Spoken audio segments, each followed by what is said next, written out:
Is this the hardest start in CK3? If you play in the 867 start date, you can see a man by the name of Emir Sordan, who is in charge of a rather small 5-province duchy. I'm not sure how many girls would be impressed with that. Not only is Emir Sordan weak, he is surrounded by enemies and starts in a war with a vastly superior Italian kingdom, who has 3 times as many troops at the start of the game. The Italian king also has powerful family members who control the Kingdom of France and Germany, and he may be facing some other powerful Christian kingdoms.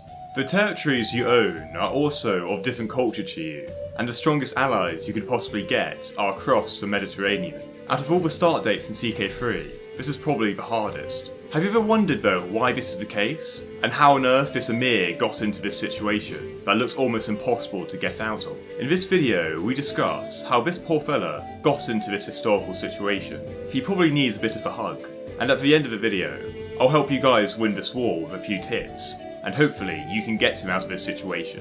Now, with Royal Court coming out soon, we are ramping up our CK3 content. So if you like this video, make sure to subscribe, so you don't miss out on our new highly edited CK3 videos.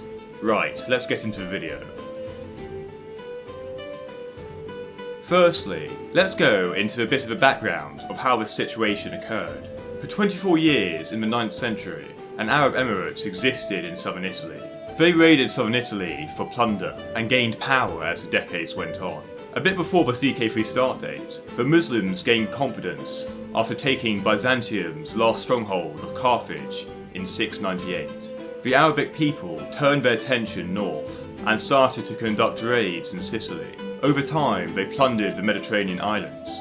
Just a few decades before the start date of CK3, a full-scale invasion of Sicily was launched in 827, and was obviously successful, as you can see in-game, and is why we see Sicily in Muslim hands at the start date of CK3. It's important to note that during this time, Italy was vulnerable and relatively poor compared to the Arab states, who sold the Italians as slaves. Italy was also significantly fragmented.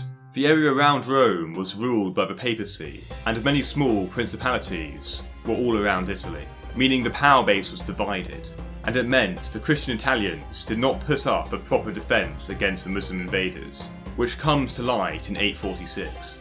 In this year, an Arab fleet landed in Ostia and marched a dozen miles to Rome, sacking the part outside the city.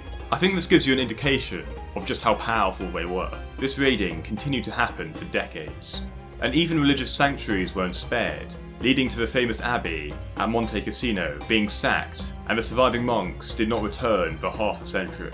The Arabic people were such a threat that these towers were therefore built to warn communities of the incoming raid. It's important to note though, that the relationship between the Muslims and Christians was not always severely poor.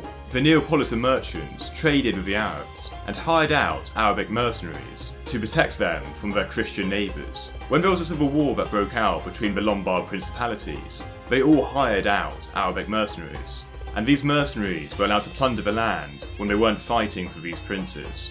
There was a drive from the Pope to push the Muslims out of the region, but both Naples and Salerno signed a peace treaty with the Arabs, and so this Christian drive led by the Pope was a complete failure. The arrangement the Christians had with the Muslims allowed the Muslims to flourish, and some even owned land in the Christian principalities. It was during this time, with Christian-Italian instability, that the Muslims began to permanently seize Christian territories in southern Italy. The Emirate of Bari was then established in 847, after the prosperous seaport of Bari was taken from the Byzantine Empire. Bari was first ruled by Khalfan. Not much is known about him, but there were reports that he had been a part of a mercenary garrison.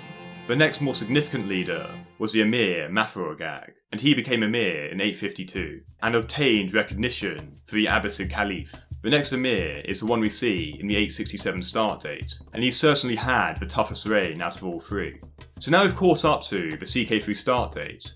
Historically, what happened during this war we see in game, and how does it end for this character, as well as the duchy? Louis set his ambitions on this territory, and so declared war in 866. During this time, when his initial campaign failed, he then seeked an alliance with the Byzantine Empire, and they agreed. I'm not sure the war was winnable if that happened in CK3 though. The Byzantines agreed to help during the war with the Emir, and so the Emir found the years around the CK start date very difficult, especially when you consider the 400 Byzantine ships. This joint invasion of the Muslims was, however, not very productive, and there was miscommunication between both sides, and so eventually the joint campaign ended in complete failure. The final campaign by Louis, however, would prove to be successful, and he marched deep into southern Italy and sieged down Bari. It eventually fell in 871, and Soldon was captured and taken to Benevento, which Louis had made his headquarters. This was not the end though, and Soldin did not get executed, and he actually had quite a good time. During his time in captivity, he was quite popular where he was put, and he had many powerful visitors come to greet him, and he would dine with them, as well as Louis himself. Louis eventually died 4 years later, and Soldin was released. Not much is known what happened to him after 875, but potentially he joined a mercenary company. Given the fact historically, this duchy in CK3 only lasts 4 years after the start date, it's no wonder it's one of the hardest starts in the game, and Paradox have tried to reflect this accuracy. So given the fact you're in such a hard position with this CK3 character, what are some tips for winning the war against a much bigger opponent? My first suggestion for you is think about terrain. Moving your capital to a hill and deep inside your land gives you the upper hand. Now obviously, moving your capital can affect the development of your whole country, but regardless, you're in a desperate situation. Another recommendation I'd do is to play cat and mouse with the enemy as you siege. You can split off armies, and this tactic, where the enemy army chases around your non-sieging army, may be quite effective and slow down their progress, and might just save you from the complete destruction of your duchy. Also, assigning a siege expert commander may give you the edge, and you may be able to out-siege them and get out of this incredibly difficult war.